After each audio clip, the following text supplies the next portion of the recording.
How the heck do you go from being the #1 tennis GOAT on the planet to falling flat all the way to 839th in just 2 years?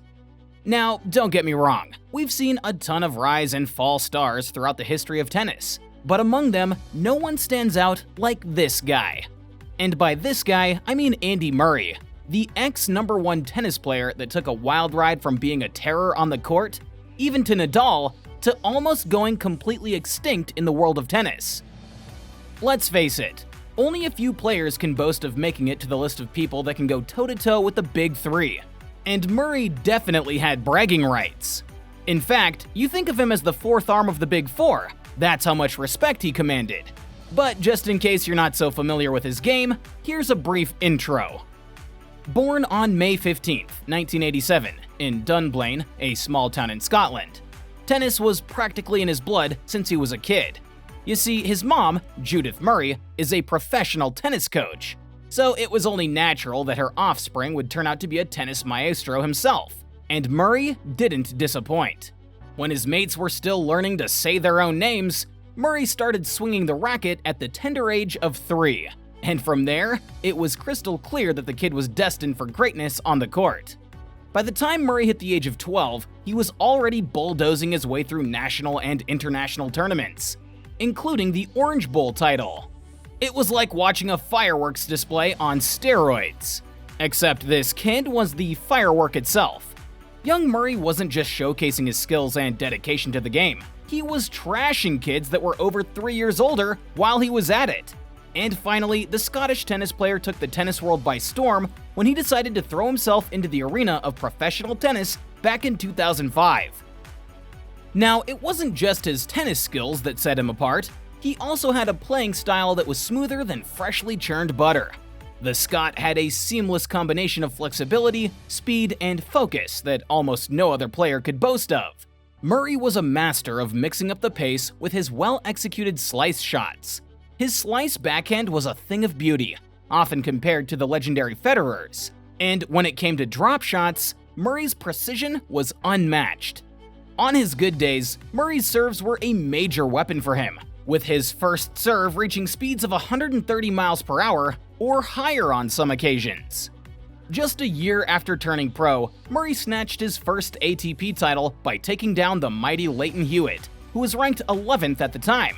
And the following year, he crashed the US Open party and made it all the way to the final. That's just how good he was. Back in 2012, Murray won his first Grand Slam title at the US Open, after defeating Novak Djokovic. And the following year, the Scottish tennis player cemented his name in tennis history by becoming the first British male player in 77 years to win the Wimbledon singles title. Throughout his illustrious career, Murray racked up over 800 wins, snatched 46 ATP singles titles, and 2 Olympic gold medals, just to name a few. To top it all off, Murray reached the pinnacle of the tennis world on November 7, 2016, becoming the #1 ranked tennis player on the planet. And he held onto that spot for over 40 weeks. This man was literally on fire. Yeah, was being the operative word. And that brings us to the million-dollar question. What in the name of tennis balls happened to Andy Murray? How the heck did this Scottish tennis god get knocked off his #1 spot and dragged all the way back to 839th in less than 2 years? The short answer is that his body betrayed him. You see, 2016 was one of the best years Murray has ever had in his entire career. Not only did he finish the year as tennis #1 in both the singles and doubles team, he also won 9 tour titles out of 17 tournaments, including his second Wimbledon crown and second successive Olympic gold medal in singles, becoming the first person, man or woman, to defend the Olympic singles title. In that same season, Murray became the first male player to win singles titles at a Grand Slam, the Olympics, a Masters 1000 event, and the ATP Finals in the same calendar year. He was doing so well that nothing at all would have prepared the Scot for the roller coaster ride that would come the very next year. It all began on the 9th of June 2017. During his match against Stan Wawrinka in the semifinals, Murray twisted his hip while attempting to return a serve. The pain was so bad that Murray ended up losing the match. Now, if there's one thing that makes the Scot stand out, it's his determination. So Murray decided to continue playing through the pain for the remainder of the 2017 season. When he showed up to defend his Wimbledon title the next month, it was obvious that the Scot was not in good shape. But no one actually realized how bad it was for the Scot until August that same year. You see, just 2 days to the US Open, Murray was forced to pull out of the tournament due to the unbearable pain in his hip area. As the Scot is the literal definition of determination, you can only imagine how bad it must have hurt to make him pull out of one of the most important tournaments in the history of tennis.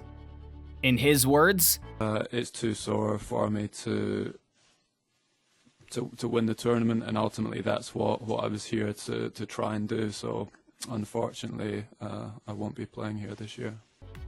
And that's when things actually got real. Because, for one, pulling out of the tournament meant he had to lose his #1 spot to Rafael Nadal.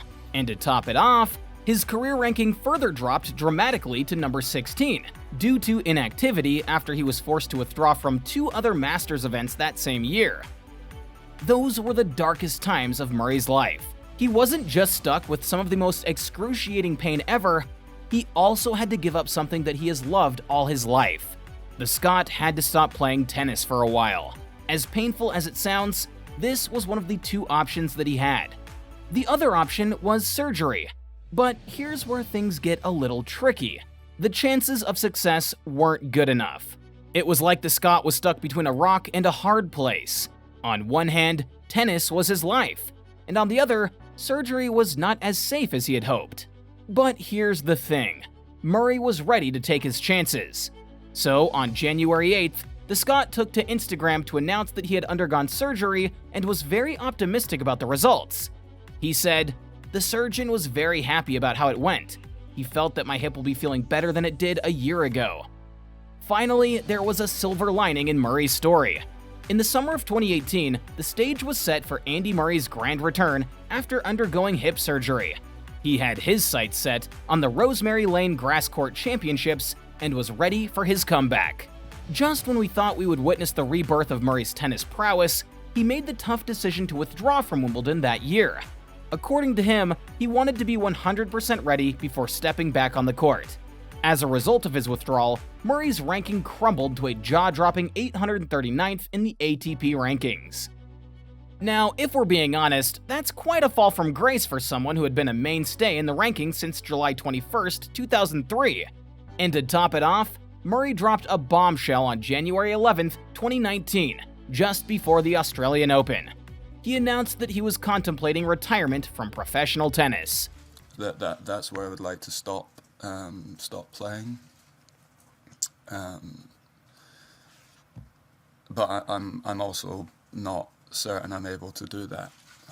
To anyone that was watching, it was crystal clear that that was the single most difficult decision the Scot had ever made. He couldn't even hold back the tears.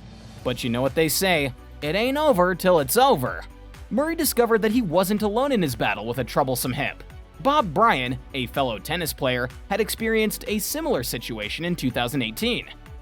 And after hearing about Murray's plans to quit, Bob advised him to undergo the Birmingham hip surgery, which had worked wonders for him. So, on January 29, 2019, the Scot announced that he had gone under the knife again, but this time, instead of regular old hip replacement, he had a metal Birmingham hip device on his right side. Now, this device wasn't just about easing Murray's pain, it was designed specifically to get him kicking on the court.